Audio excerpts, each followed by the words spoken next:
Welcome everyone to this NJ Media Counts Census event. We are going to be recording this session, as I just mentioned. So if you are on the call using a telephone, if you're calling in. Shut the Oh, okay. This is my first, Zoom. Okay, let's see. That person is not allowed to come back. So this is what happens, folks, when you have an open Zoom link. And you're going to end up with people trying to come in. What we're going to do is we're not going to lock the meeting, but we are going to make sure that participants are not allowed to unmute themselves. We were hoping we wouldn't have to do this. So if you would like to be unmuted, you can send a text to the chat. Otherwise, obviously, we're not going to allow that to happen anymore. So we'll go ahead and get started. My name is Joe Amditas. I am the Associate Director of the Center for Cooperative Media at Montclair State University. I'm along with Stephanie Murray and, of course, Oni Abincula, who you all have either met or heard from, hopefully, in recent days. We put on these events around the state to obviously encourage people to take the census seriously. And with the recent, let's just say, recent events that have unfolded, we all know that now this has become even more difficult and, at the same time, even more important than ever. And so I'm happy to introduce our first panel. Gina Burton is president of the National Coalition of 100 Black Women in South Jersey. And she's going to talk a little bit about the importance of the 2020 census to Black women and to the Black South Jersey community. Later, we'll hear from Kaleem Shabazz, who's president of the Atlantic City branch of the NAACP, as well as Vanessa Marie Graber, general manager of PhillyCam, radio station FM 106.5. In Philadelphia and South Jersey. Also, we'll hear later from Patricia Williamson, who is the director of the NJ Counts project at the New Jersey Institute for Social Justice. And she'll give us an overview of the census, why there's a risk of undercounting, some of the challenges of reaching out to undercounted communities during especially the coronavirus pandemic. And we'll top it off with a Q&A and perspective session with all of our panelists and facilitators. So with that, I first want to start by giving a huge shout out to Raymond Tyler. Thank you so much for helping put this together, as well as Oni Abincula. I appreciate what you're doing there. It looks like we're going to have some people we're going to have to lock the room, folks. Here we go. And it's going to happen. We're going to lock the room. We're going to enable the waiting room to start. Oh, sorry about that. This is the challenges, yeah. So, well, let's just start. I wanted to say again, thank you to Oni for putting this together. Thank you for Raymond Tyler for putting this together. We're going to try to move forward without any further interruptions, but if they do happen to get in somehow, we will go ahead and we'll take some action as necessary. With that, I will start by handing it over to Gina Burton. Oh, actually, I have to unmute Gina now. Where is she? There we go. Gina, you should be able to unmute yourself now. Okay, good afternoon, everyone. I want to say thank you to the Center for Cooperative Media of Montclair University, the Atlantic City branch of the NAACP, and the Light with Raymond Tyler. I'm so excited to be here today, and I really thank you for having this very important topic, Census 2020. Before I start, I would like to say thank you also to all of our board members and our members of the National Coalition of 100 Black Women, Southern New Jersey chapter, who are on the phone. I would like to tell you a little bit about our mission so that you can understand how we interact and interrelate with Census 2020 and Black women and girls. Our mission is to advocate on behalf of Black women and girls to promote leadership development and gender equity in the areas of health, education, and economic empowerment. Our vision of the National Coalition of 100 Black Women, Southern New Jersey Chapter, Inc., is to see Black women and girls live in a world where social, economic inequity does not exist. Now, we know that the major examples of social inequality include the income gap, gender inequality, healthcare, and social class disparities. In healthcare, some individuals receive better and more professional care compared to others. They are expected to pay more for their services. So we have all of these inequities. So as our organization reaches out to our communities, we keep that in mind. When it comes to the census, we're asking every household to stand up and be counted. Census is a way to have a voice in decision-making, affecting schools, housing, healthcare services, and so much more. We also want to have fair representation around the table when it comes to redistricting and any other community-related or social-related topic. We want to have representation around the table. So when we respond to the census, we help our community get its fair share of the more than $675 billion per year in federal funds spent on schools, hospitals, roads, public works, and other vital programs. Business use census data also to decide where to build factories, offices, stores, and creates jobs. Now, as African Americans, we know historically we have been undercounted. Just in our last census in 2010, we had 8,000 African Americans who we believe was undercounted. And approximately 7% of those was African American children who were overlooked. So of course, this is devastating. As Black women, you know that in many instances, we are individuals in our households who are actually supporting our families. That's just the fact. So when we have Black women who don't complete the census, it definitely has a negative impact on our resources that we could actually have allocated to us. So we are also, when we are not counted, we are denied a voice in public policy making. And we know with NCBW, we are advocates for individuals who have already lost their voice and who are also have already lost their ability to be around a table to help make key decisions happen. Black women are more likely to be raising children while unmarried and in a low wage occupation. So let's stop and pause for a moment. If that's the case, we already know that we have to stand up and fight and be accounted for. So I'm going to ask each and every one of you who are on the phone, of us who are on the phone, to move forward in a way that will help us in this particular situation get our Census 2020 completed. If we don't, we stand the opportunity, we stand a chance of not being entitled to monies that's dispersed for Title I grants, for local education, for special education, our Head Start programs. We will not realize monies that are due to our communities in any of these areas. And SNAP is also an example of where there's $69.5 billion that can be awarded. But again, if we don't stand up and complete the census, it has negative impact. Housing also. Section 8 housing vouchers represent about $19.1 billion. So we are advocates. We want to be here for you. In our world of today, we know that this is going to be a difficult situation.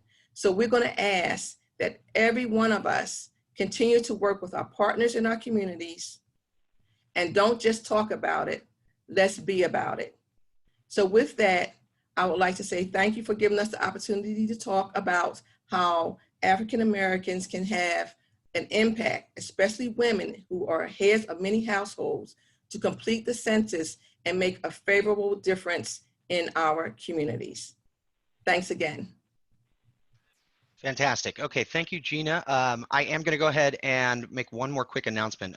If you are on this call still, and I have not kicked you out yet, you are able to type, go ahead and write your name and maybe your email in the chat box so we can send you the presentation and materials and the recording. Right now, I got a waiting room stacked full of people, so I'm going to have Raymond, Tyler, and I and Oni are going to sort of try to keep an eye on that if we can. Raymond, I see you looking surprised. Don't worry, I'll take care of the majority. I just need to know a little bit of verification.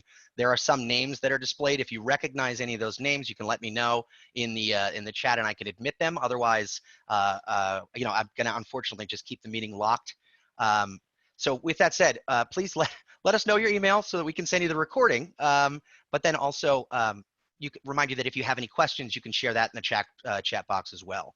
And with that, I'd like to, we'll turn it over to our next speaker, Kaleem Shabazz, President of the Atlantic City branch for the NAACP. Alrighty, Kaleem, let's see. Yes, good afternoon.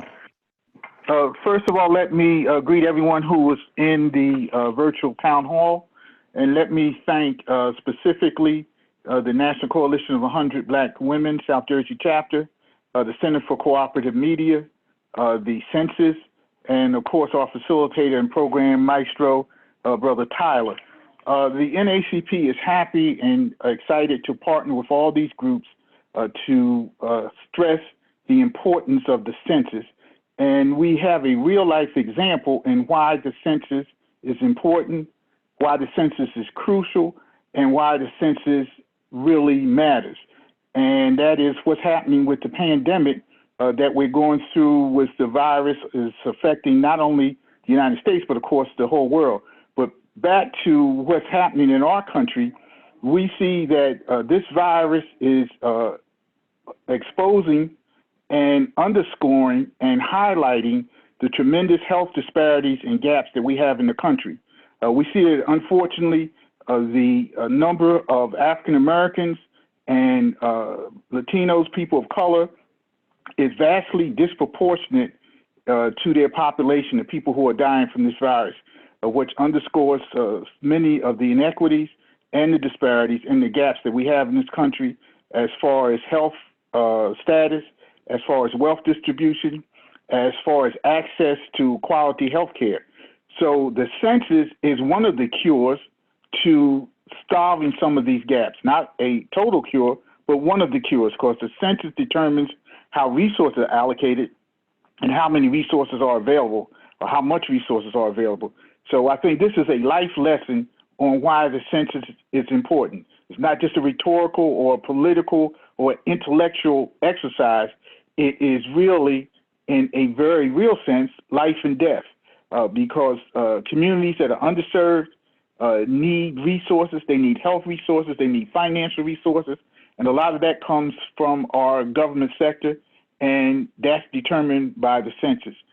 So if anyone is listening or know of people who think the census is not important, I would just point them to the virus and the impacts that we're going through today and have went through and are going to be going through for the foreseeable future. Obviously, every life is important, and no one's life is more important than the other one, but it is very critical to look at the figures. You look at Michigan, and you see the gross disparities in the number of people who have died of color. You look at New York, you look at Chicago, and these are things that are going to continue to happen as the virus goes across the country. So in conclusion, let me just say that NAACP is focused on making sure that each and every person that we can fills out the census, understands the importance of the census, takes part in the census, and more than that, tells their friends and neighbors and co-religionists the importance of the census. And I see the census is doing a job in reaching out. I see TV commercials, and I read things in the paper, advertisements, and radio blurbs and social media. But the most important and the most effective means is person to person. If you have a friend or a family member or a coworker or a co-religionist, and you tell them the importance of the census, that's more important and that's more effective than all of the high-priced and sophisticated outreach we have. So in conclusion, let me say again, thank you to all the partners who are on the line today. Thank you to Brother Tyler, all our NAACP members. As Brother Tyler is known, we have been stressing this. We talked about it yesterday on our NAACP radio program. We will continue to encourage people to please, please, please support, fill out the census. It's important. Thank you. All right. All right. We got a couple of people still joining here. I want to make sure everybody's legit here. All right, thank you so much. Let's see, keep moving here. Vanessa Marie Graber is the general manager of PhillyCam radio station, FM 106.5, WPPM broadcasts in Philly and South Jersey, and she will now discuss the importance of Latin American participation and explain that undocumented immigrants will not be deported. Let's see, Vanessa, where are you at here? These tiles keep changing. I'm hoping we have Vanessa on here. Let's see. Hello? Yes. This is not Vanessa. Vanessa me and said she'll be a little bit later on. Oh, okay. During the Q&A presentation. I would dare say if we have time to discuss this a little bit, Dr. Santana would be more than capable to discuss the effects of the census on the Latin American population. Fantastic. Yes. Well, I just saw your note there in the chat. Sorry, I missed that. With that, we'll keep it moving right along here. Patricia, would you like to take the reins here? Okay, you are unmuted. You should be. There you go. Okay. Hello? Can you hear me? Perfect. Okay, let me start the video here. Good afternoon, everyone. It's a pleasure to be here. Thank you, Joe and Ani, again for inviting me, and it's good to see so many of you again. This one is a little different being on Zoom, but we are glad to be together once more. So my name is Patricia Williamson. I'm with the New Jersey Institute for Social Justice. I'm going to share my screen. I have some slides to show you. So I'll just need Joe to confirm that looking good. I see it. Yep. Okay. So I'm going to go into full mode. Can you see the full mode? Yep, you're all set. All right. So as mentioned earlier, my name is Patricia Williamson. I'm with the New Jersey Institute for Social Justice, where I am the New Jersey Counts Project Director. I am over a statewide strategic plan to reach African Americans, largely in urban areas, but for Census 2020 outreach.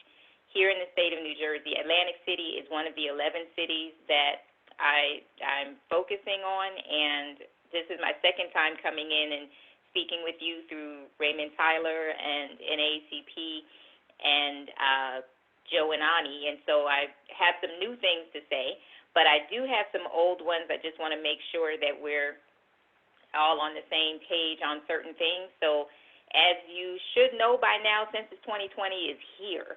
So we know what it is, and the one thing I wanted to say right up front, it officially began on April 1st, 2020, but that wasn't the deadline. That's more of the beginning or the benchmark. It will continue through August 14th, 2020, which was a shift from the July 31st deadline that was the original one before the COVID-19 pandemic. And I'll just mention right here, I don't have a slide to support it, but I'll just mention here that the Census Bureau has delayed all of their in-person service enumeration operations right now because they want to make sure that they stay healthy as well as not asking anyone to open doors or answer anything. So those have been shifted. Right now they're shifted towards the end of April, but they're taking it one day, actually a week at a time, looking at the pandemic and how it's affecting things. And so they're just moving those operations into later on into the summer. However, right now the official deadline for self-response and for everyone to come in is August 14th, 2020.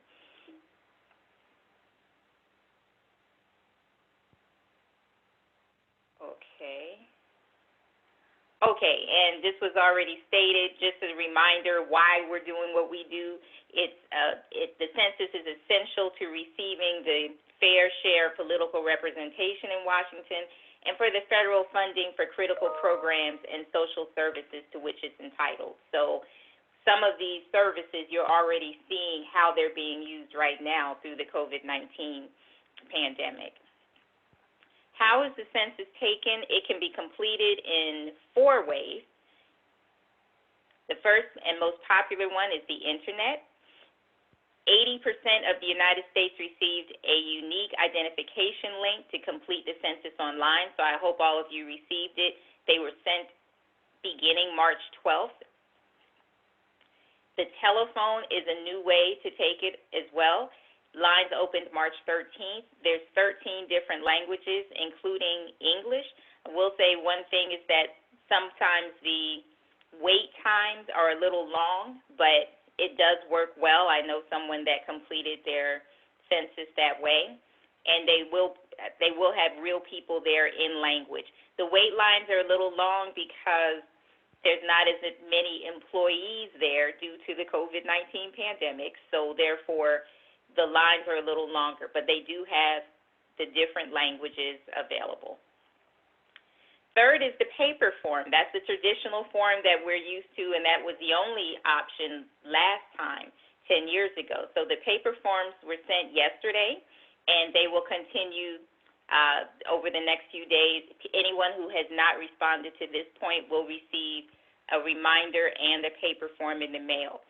They only come in English and Spanish, and in some places they're only coming in English. Most of the areas around the Atlantic City area have English and Spanish, and there are language assistance guides, the small brochures that go through every question. Those are in 59 additional languages from the 12 that are on the phone.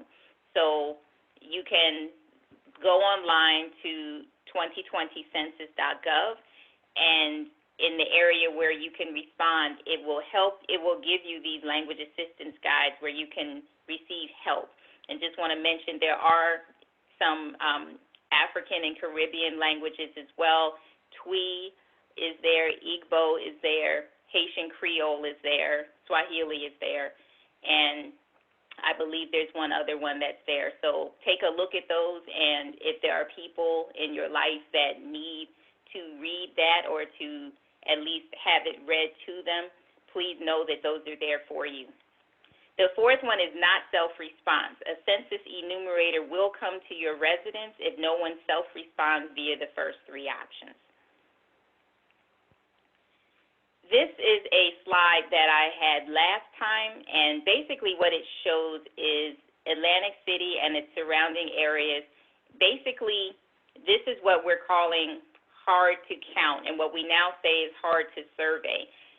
There were areas in every part of Atlantic City where people did not self-respond at a good rate. So a good rate, according to the Census Bureau, is anything above 73% or higher. So what you're seeing here in the yellow, the orange, and the red are all locations where people in these areas, the majority of the people in these areas did not self-respond. More than 73% of them did not self-respond. That means the Census Bureau had to come out to the households and come and count them. So if you look at the blue the blue table that's here, oh, no. Sorry about that. No worries. Take your time. We got time. I'm trying to use my pointer. That's not working here. Okay, so out of the 36,421 people that were recorded from the 2010 census and administrative records that have the final call on the population, 92% of the people that live in Atlantic City live in those hard-to-survey areas. 98% of blacks live there. 94% of Hispanic or Latino people live there. 90% of Asians live there. And children under 5, 94%. So all of these different demographics live in areas that are considered hard to survey because the people did not self-respond. So that's why, although Atlantic City does not have the largest population in the state, because those numbers were so high, it was important to target Atlantic City to make sure people were counted. Now, next, I'd like to go through some facts and fiction. So this is something that you all can do in the chat room if you like. So this is an area where I'd like you to put true or false. Now, I already told you this one, so I gave this one away earlier. The deadline to take the census was April 1st, 2020. So this one I'll just give you because I already gave it to you. That answer is false. April 1st is a benchmark. So basically when you take the census, take it based on where you were living or supposed to be on April 1st. And as I mentioned earlier, you can self-respond to the census until August 14th. So here's another one. The citizenship question is not on Census 2020. True or false? Take a few seconds and put something in the chat box.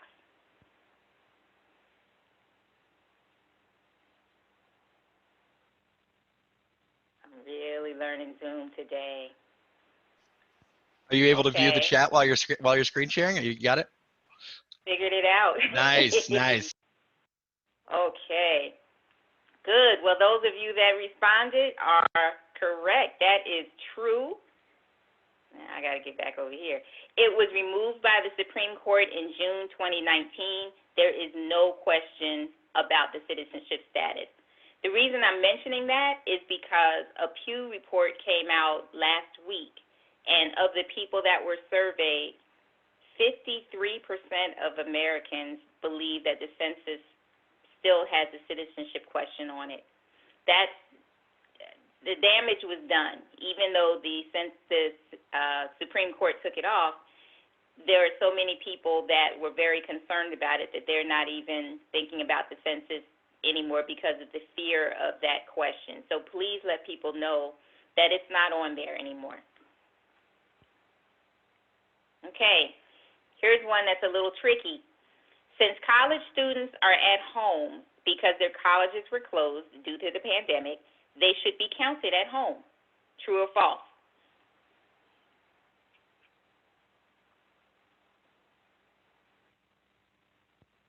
Okay, who's chatting? Who's thinking about it? Okay, I see a little bit here.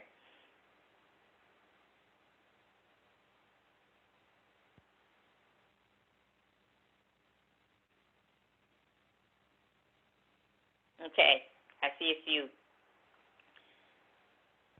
True, true, true, mostly true. I see one false. Okay, so here's the trick. What I mentioned before was where you are or where you were supposed to be on April 1st. So the answer is actually false. And here's a little flyer that went out after all the schools closed because of COVID-19. So what they would like for people to do, if they live, I'm going to take it out of order. If you live on campus, your campus administrators are going to include you in your count, college students. So they're fine. They're going to get counted. They weren't going to have to do anything regardless, whether they were, wherever they were. There's something called a service group quarters enumeration. And basically, the Census Bureau works with the school's administrators to get people counted that live in dormitories. So that's still going to happen whether the students are there or not. Now, the first part of this, if you lived off campus, fill out the census using that address, not the location you relocated to.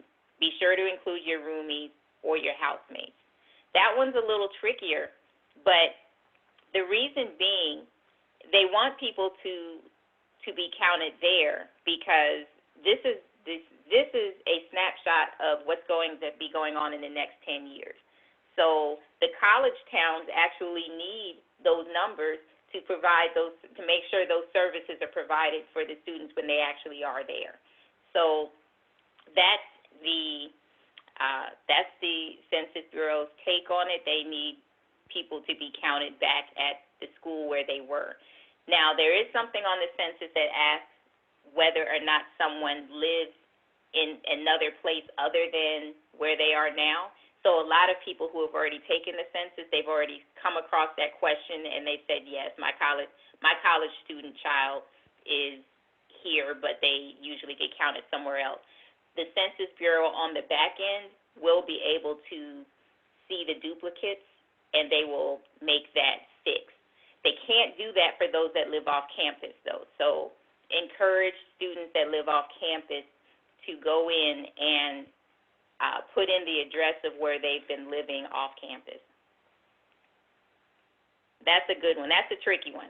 So the rest of these, out of time, I just want you to see these so that you can actually see. There's a lot of them. Someone that I worked with just went out into the streets of Newark, New Jersey, and just asked a few people, why, if you're not taking the census, why not? And all the statements on the left are some of the reasons that people gave. And so what we did on those, everything on the right, they're all false. So these are some of the different reasons that people gave, particularly African Americans. That's what our focus was. And so we're looking to see what are some of the myths that we need to debunk. So I won't read through all of them. I'm leaving this here a little bit so that you can see it, and hopefully you'll see the slides at a later time. I will look at number 1 in terms of the benefits of my significant other may be discontinued if I'm counted on his or her census. That's a big one. And we just want to remind people that the census counts who's in the house, but not who's receiving benefits. That's also very similar to another one that talks about employment. I think that's on the next page, so I'll get to that later. The census does not ask about employment. Number 2, they do not share your information with other agencies. African Americans tend to have, those that do not answer the census tend to have a fear or distrust of the government for a good reason. And so what we're trying to do is let people know this is not shared. The census data is not shared with other governmental agencies. They're not going to be sharing it with the IRS if you didn't do your taxes, or ICE if you're if you're an undocumented resident. It will be shared with the Historical Commission for people to view at the National Archives or Ancestry.com. You may have seen some of those. And just to put that in perspective, the earliest census that you can see today is from 1940. So if you take the census today, 72 years from now, if someone's looking for you, they probably won't be looking for you in 72 years. So just keep that in mind. Number 3, it has already been decided where the money is going. Well, yes and no. The categories of where the money is going, they've been defined, but the amount of money is based on the amount of people counted in the census. So even when you think about what we're going through right now, it's good to know how much money, how many hospitals and schools and food and everything that we need. A lot of that's based on the 2010 census. So you'll hear Governor Murphy saying a lot about we had 9 million people. We may have 10 million people, but everything we're doing is based on 9 million. So that's where that is. Everyone needs to be counted for the community to receive the funding. 6, you must be 21, no. The census counts all ages of people from newborn babies to the oldest residents. So you have to count everyone. Completing the census will not register you for jury duty. The census is free. You do not have to pay a form. If you do, that's fraud, and that's something you need to contact the Census Bureau about. If someone or some paper is saying that you have to pay, that is, they never ask for payment. And as mentioned before, all residents of the United States, citizens and non-citizens, are counted in the census. So how do we summarize that? The census is easy, the census is confidential, and the census is important. So how did Atlantic City do? How are we doing right now? So I pulled this off of the internet today. They're usually about a day or two behind. So this is as of April 7th, and Atlantic City has a self-response rate of 30%. Now, just to put that in perspective, New Jersey has a rate of 46.2%. So Atlantic City is a bit behind New Jersey, and it's kind of hard to see, but if you look down in this scale, you'll see the darker orange, and then as it gets higher, and as we move further to the right, you'll see that's more and more people counted. So at the bottom right, you'll see that that's a little darker in yellow. Those are the areas that are not having self-response. As we get further up north and over to the west, you'll see it's better, although it's not great. What we really want to do, we want to get to the point where it's dark blue and going into purple. One thing I want to mention, though, is that there's a lot of people that have summer homes here. So if there's summer homes, people are going to be counted where they primarily live. So that kind of is not a fair number here, because there's some people, there's some places that are receiving information. They're receiving their census forms, but they're not seeing them. So if you know somebody like that and they receive it, what they can do, they can complete the census and say that 0 residents are living there as of April 1st. That doesn't change anything for Atlantic City in terms of their numbers, because the numbers were not going to be there anyway, but at least it won't continue to show up as if the houses are abandoned or they're not being counted. So that's one reason that this section is a little darker than others. Vineland is at 47.7%, and that's actually better than the state rate, so that's so far so good. We're still trying to get up beyond 73%, so we've got a ways to go. Oh, and you'll notice at the bottom, what I tried to show is at the very bottom, you'll see the internet was used 24% of the time. So that's actually about half. Most people in other areas, they actually take the census right away using online, but some people also use the phone, and a third set of people have already received their forms, so then they can put them in the mail. These are some of those same cities, and these are their 2010 self-response rate, their final ones. So you can see Atlantic City, what we want to do is definitely get above the 2010 rate. 50% self-response rate.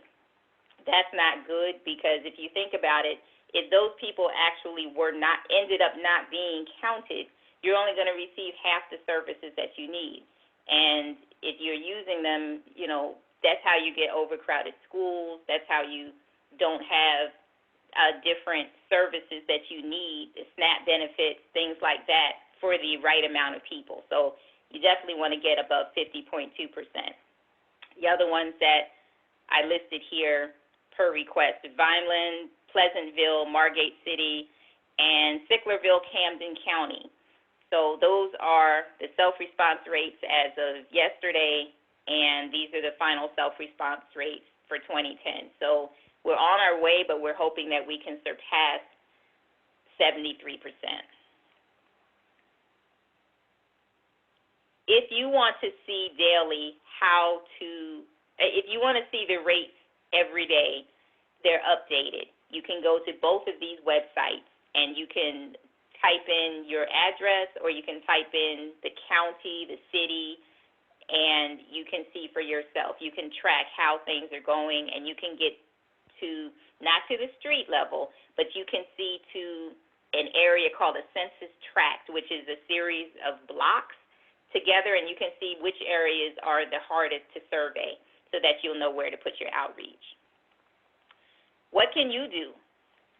Well, this is a slide I had before, but I still think it's true. You still have a critical role to play. And since there's less trust in community, in official sources, we need more trust in the local community messengers. Now, some of that changed a little bit because we have a lot of elected officials talking to us now on a regular basis because of COVID-19, and so we're listening to them a bit more than we may have in the past. So I'll come back to that in a second. I wanted to put this slide here because I wanted to remind you what federal funding supports, and it's based largely on the census. So if you see these, and we're using them now, the National School Lunch Program, School Breakfast Program, and even the Child and Adult Care Food Program. Those are going on right now, and they're helping people who have lost their jobs, when the schools are closed and they need their food. Those are going on right now, and those are based on numbers, based on the census. WIC, Special Supplemental Nutrition Program, that's SNAP, in Atlantic City, 33.5% of the families were receiving SNAP benefits based on the 2010 census. And special programs for aging and Title III, Part C, nutrition services. So keep those in mind. Those programs are still going forward, and they may be places where we can touch on the census a little bit. So here are some strategies during COVID-19, some of the ones that I've been able to implement and spoke with some of the other cities about. Since the elected officials do have a platform right now, consider asking the mayor or another elected official to mention the census during one of their COVID-19 briefings or in a robocall. Mayor Ras Baraka of Newark, he has a daily briefing every day. Newark has the highest concentration of African Americans who did not self-respond in the nation. So there's a lot of work that we're doing in Newark, but I will say with everything that he's going through and taking Newark and leading them through this crisis, he mentioned while people are at home restricted, they're not restricted from taking the census and making sure they can shape their future while dealing with the present. Deliver safely census materials to schools, providing lunches to those students in need of free and reduced lunches, and deliver materials, census materials, to food pantries and food banks so that as they're giving out information, as they're giving out food, they can also have information, or perhaps they can have banners or posters from the census so that people have them in mind when they're there. I provided a list here that you can see when you get the slides. Check on your seniors to see if they need any assistance. I have a mentor that I checked in on, and she's very concerned about what's going on COVID-19, so I told her that I was going to give her a call, let her talk about things that were going on. We were going to go through the census, and then we were going to pray. And that's how we did it. And so I walked her through. She got online. She did it herself. And it was sandwiched between COVID-19 worries and prayer. So just check on the seniors and see if they need help. Sometimes it would just help just to divert the attention for 10 or 15 minutes, and they've done something very important for the community. Ask your houses of worship that stream their services now to remind their parishioners about the census. Make sure your hyper-local radio stations, people like Raymond Tyler, and television channels are talking about Census 2020. You can take a selfie challenge, census selfie, where you've taken the census, and then you can take a picture, and you could either take it with the envelope or just take the picture, and then send it on to social media, tag 3 people, and try to get them to do it as well. You could create a local 2020 Census Response Rate Challenge. There's a toolkit that's linked here from the Census Bureau if you want to do that based on the daily rates that I was mentioning earlier. Create a video and share it on social media. So there's a lot of digital things. We just have to pivot that way. This is still here. We want to make sure people are pledging to be counted in the 2020 census, and then we want them to take it, of course. And so even now, if you choose, you can type pledge or censo in Spanish to this number, 973-348-6688. It will ask you a few questions, and it will create a digital card for you, digital pledge card that you can upload as part of that census selfie if you like, and encourage other people to take the census. Moreover, it's also a virtual help desk, and so if you have any questions about the census, including COVID-19 questions, like is the census still going to continue, et cetera, you can type those questions into that phone number and it will respond to you momentarily. Some do's and don'ts that I just want to mention before I close. Do be sensitive to the fact that Census 2020 is not first in residents' minds right now. I know personally too many people to count that are adversely impacted by COVID-19, whether they have it themselves. I personally know one person who passed away, and I know at least 12 people who have lost loved ones. One, I learned today, actually lost both parents in 1 week. So be sensitive to that as you move forward. This is not on the top of people's list. Keep that in mind. Do encourage people who feel powerless that this is one thing that they can do at home that exercises their power in their communities. Do suggest to families who are homeschooling their children to consider completing the census together as a civic engagement activity. And lastly, don't fret, don't fear. The goal of counting our Black and brown communities is the same. Only the strategies must change. You can do it. Start with yourself. Take the census now. Go to www.my2020census.gov. Additional information is here. Your partnership specialist is David Shutter, and his information is here as well. Thank you. All righty. Thank you so much, Patricia. I really appreciate it. Thank you for sharing that with us. And again, folks, we'll be providing all this information after this call is over to those who would like it. Understand it's a little bit hesitant to share contact information on a call that was just bombarded by racists. So we won't ask you to do that. We'll have Oni or Raymond get with you offline and make sure that you receive a copy of it. We do have Vanessa Marie Graber with us now. Vanessa, do you want to say a few words? I will go ahead and unmute you, and you have the floor. Hi, everyone. My name is Vanessa Maria. I'm actually the station manager of a community radio station in Philly. In 2010, I served on the Camden Counts Census Committee, and I'm part of the Keystone Counts coalition here in Philly. And our organization, Philly Cam, has been working to make a whole bunch of media resources and materials for people to use for the census. That being said, if you would like information in other languages, you can get all of the videos on our YouTube page at Philly Cam.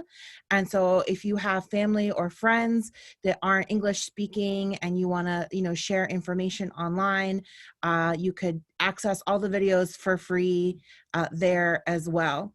I'm also an organizer with a group called Philly Boricuas, and so we work to organize the Puerto Rican community here in Philly. And one of the things that we've been trying to do is get people to do the census. And so I just wanted to just highlight a couple of things really quickly. Patricia covered most of the things, but if you do go to the Census 2020 website, if you go into the top right screen, it gives you an option to choose which language. And there's probably over 50 languages that's available, but Spanish and English are the top two. So if people are not English speaking, you can let them know that they can access the form and all the information in languages like Spanish. Same thing with the phone number. I just Googled 2020 census and Spanish, and it gave me the number right away. And so there's a lot of people, especially, you know, in urban areas, they don't have access to the internet, they don't have computers, they don't have working smartphones. So for a lot of people, you know, doing it online is not going to be an option. So the good news is that they can call and do the census, and they can get support in Spanish for that as well. So there should be more mailings coming to people. I got my original census form and, the first mailing with the ID and then the postcard. So definitely tell people to look for their ID number. But if they just threw it out and they don't find it, you can still look up your, get access by looking up your address. So if you tell somebody and they go, I have no idea what my ID number is, I threw all that stuff out, just say, it's okay, go to the website and you can look it up, and you can also call and get assistance by looking up your address that way. The last thing that I'll say is in 2010, when I was working for a community-based organization, the Hispanic Family Center of Southern New Jersey, we did a lot to help people fill out the census. And one of the biggest points of confusion was the race question. Unfortunately, that question has not been fixed this time around because, you know, they're not considering brown people as a race. And so just keeping it real out there, that there's two separate questions, one that asks you if you're Hispanic or Latinx, and one that asks you about your race. So again, if you're Puerto Rican, Cuban, Colombian, etc., you're definitely gonna click yes to that question. On the second question, that's where people get confused because it has white, black, let me see, I have the form over here. White, black, American Indian, then it has a bunch of Asian categories and some other race. So, you know, it is the Trump administration. There was a lot of advocacy and questions around how to categorize brown Latinos or other brown people. That was not rectified. So it's really up to us to tell people how to identify. And in the last census, it resulted in 70% of the population in Puerto Rico being counted as white. And we know that that's absolutely not true, right? Like, they're not white. And in fact, people from the census told us to mark people as white at that time. This time, in all my census trainings, we were told to tell people however they identify.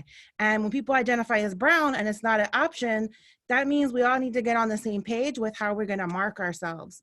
So you have different options. You can mark white, black, and American Indian, especially Puerto Ricans, people from the Caribbean, we're mixed race, right? That means we are European, Spanish, we are African, we are Taino Indian. So you can mark all three. It lets you mark more than one box. You can also click, unfortunately, it says some other race. I know that like sounds really bad, but you have the option to fill that in, and you can write brown, you can write Latino, or you can write mixed race or biracial or multiracial. So I've been just trying to get people to make sure that they're identifying correctly. Of course, we have Afro-Latinos. You can mark yourself as being Black or African and Latino. And there are white Latinos too, right? But again, if you're somebody who's brown and is mixed race, you're gonna actually have to write that in because it's not an option. And again, it's really important that we have an accurate count of our people.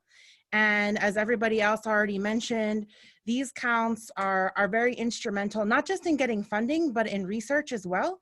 So when I was writing grants for our Hispanic organization, all of the information I had about Latinos in South Jersey was from the census. Like the, you know, home ownership, food stamps, health disparities, like a lot of that information is collected by the census, and that's the data that we use to complete a lot of grant applications. Awesome. So that's just another reason why we need to get everybody counted. Yeah. Lastly, I'll say that a big part of our strategy in Philly was doing all these big community outreach events. Like, we had a whole calendar full of exciting stuff planned. And, you know, we were about to hit the streets, you know, all of that went out the window. So now we're really having to text people, to call them, to use social media and help people in any way that we can. So it starts with your family.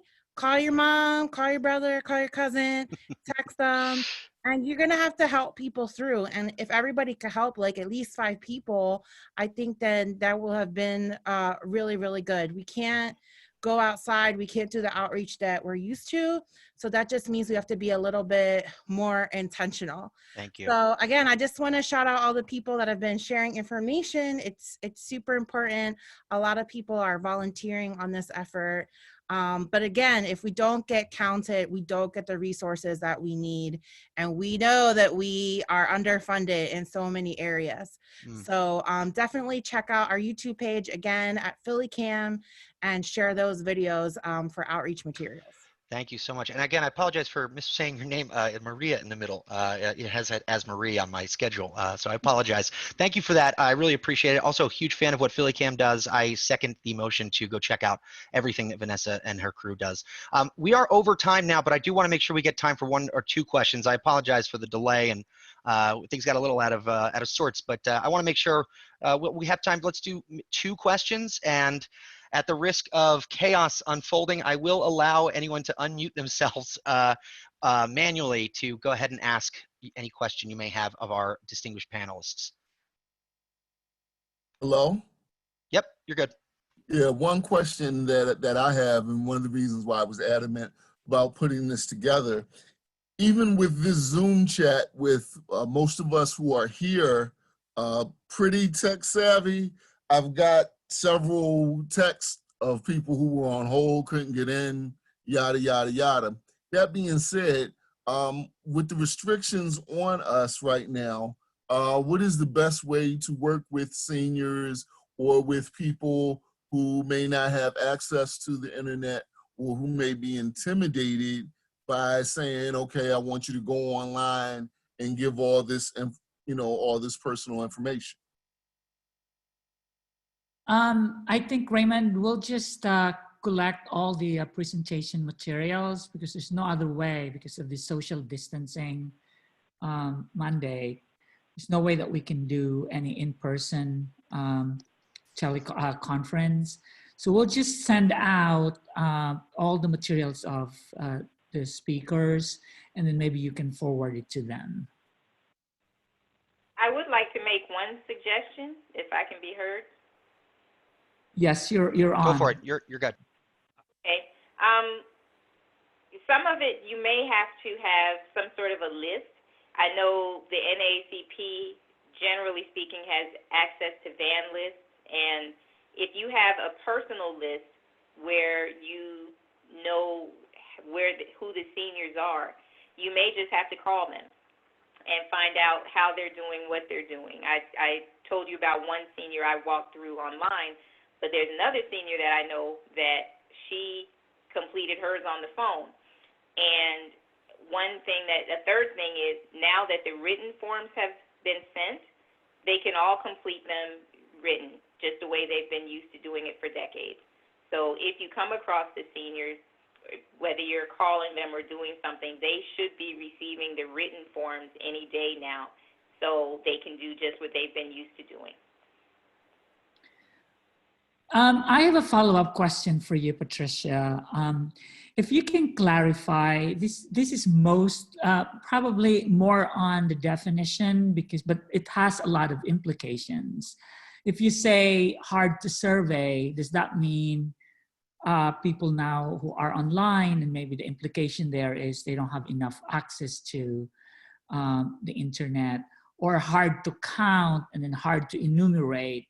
I mean, these are the things that I've been hearing, and I don't know what are the differences of this, and in terms of the implications too, this could also affect, because when you say survey, then that doesn't mean a count for others. So if you can expound on that, I think that would help.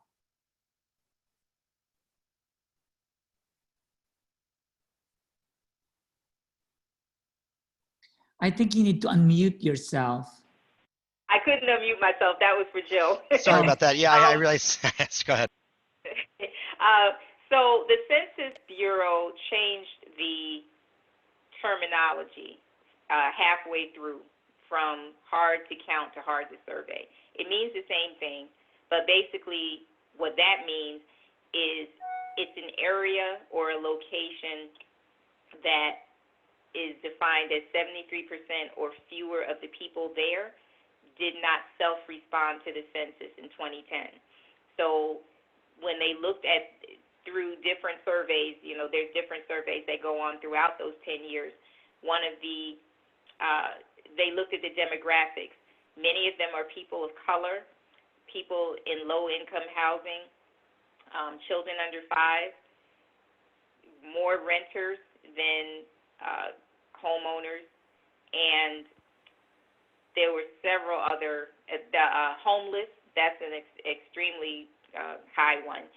And so those are some of the definitions of the people that are hard to count that we've been saying for many, many months, and hard to survey, which you'll now see on their website. Okay. Well, All right. and they changed more so just of a naming, because what my understanding is, I don't work for the census, but my understanding is that you don't want to call someone hard to count. Hey, you're hard to count. I mean, they can be counted. Now, some of them, it's difficult. Another reason was because of a language barrier. So there are different reasons that people were not counted. Some people did not know how to be counted. A lot of people, especially in the Black and brown, chose not to be counted. And so that's because, again, of the fear and distrust of the government, and sometimes just misunderstanding how important the census is. So they changed their terminology slightly so that it didn't sound so, I guess, as harsh as it was. Okay. All right. Unfortunately, that is about all the time we have. I want to just thank really quickly our fantastic panelists. Thank you all for attending. Thank you for your presentations. Thank you, Raymond. Thank you, Oni, for all the hard work you did putting this together. This will not be the last time we have this conversation, and I hope we can continue this going forward. For the rest of you, have a wonderful night, and stay safe. Bye-bye. Thank you very much.